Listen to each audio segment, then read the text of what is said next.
Hello, and welcome back to our ongoing discussion about how to develop mental might, how to improve your critical thinking skills, and avoid the habits that you may have of lazy thinking. Today, I want to cover, 10 or so things that you ought to avoid doing if you are to be a good critical thinker. And although I'll give you examples that are mostly about getting into debate or dialogue with other people, every single one of these also applies when you're just on your own, by yourself, thinking through a situation. Because these traps, these tendencies will affect your thinking even when no one else is involved. The first thing to avoid is hyperbole or exaggeration or superlatives. If you find yourself using phrases like he always or she never, it's not fair, this is how it usually is, right? If it becomes bigger, if it becomes more exaggerated because you are looking at something more than the individual situation, you're probably not going to be doing a very good job of evaluating that situation for what it is. So try to avoid all of that exaggerated thinking. Don't be making mountains out of molehills. Work on the smallest thing first, and then decide if it's relevant to all those other things that we're swirling around. The second sort of thing to avoid is hypotheticals. I think we get moved oftentimes by extremes. We see a situation where it is stirring. It does sweep us up, but it's an exception. It happened once, and yet we respond to it as if it happens all the time, or as if it's the only thing that ought to be considered. People use hypotheticals that they say, well, what if, in ways that aren't really valid in an argumentation, right? So you're having a discussion and somebody throws in a hypothetical. It might be an exception. It might be something that's never really going to happen at all.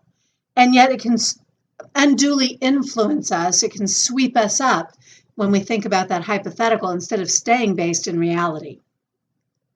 Along those same lines, try to keep your emotions in check. Critical thinking, logic, reason, being the voice of reason, all of that requires that you distinguish between what's logical and rational and what's emotional.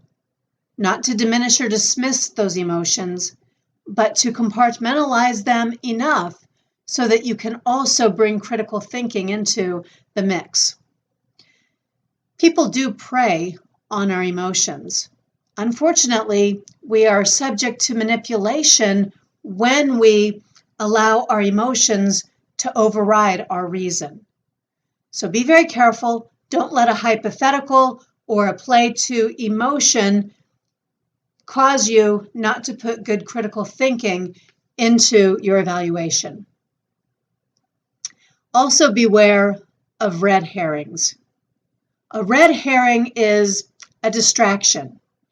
It's something that causes you to look over there instead of staying focused here. When you allow a red herring to distract you, you're missing out on what's really going on in the situation that you first set out to evaluate. So be careful. Make sure the red herring is relevant. Make sure that the red herring is not something that's meant to mask something else that you really ought to be looking at and considering. We're talking in a few other videos about the intent of your source and the credibility of the sources that you rely on. Let me just, as long as we're going to focus on those areas about sources elsewhere, let me just plug this piece into this video. You don't want to become a parrot, a mindless parrot of any source, no matter how reliable they are. You want to be able, as a good critical thinker, someone who can use critical thinking to be more credible, You want to be able to back up anybody else's talking points with things you know yourself to be true. Verification from other sources, comparison to sources that you don't agree with so that you've at least understood the other position. Don't just echo other people's thoughts, especially if they don't have solid evidence behind them. Beware of personal attacks. Don't become defensive when you're putting your position out there. And don't become so defensive, especially that when somebody challenges your opinion, you respond by attacking them, the individual, the person.